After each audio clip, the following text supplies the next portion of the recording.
You asked, how to divide 23,791 by 100 using the long division method.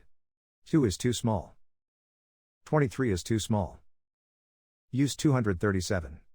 237 divided by 100 equals 2.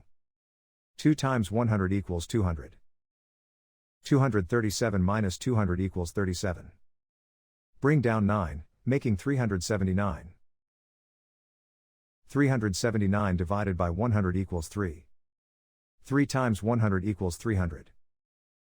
379 minus 300 equals 79.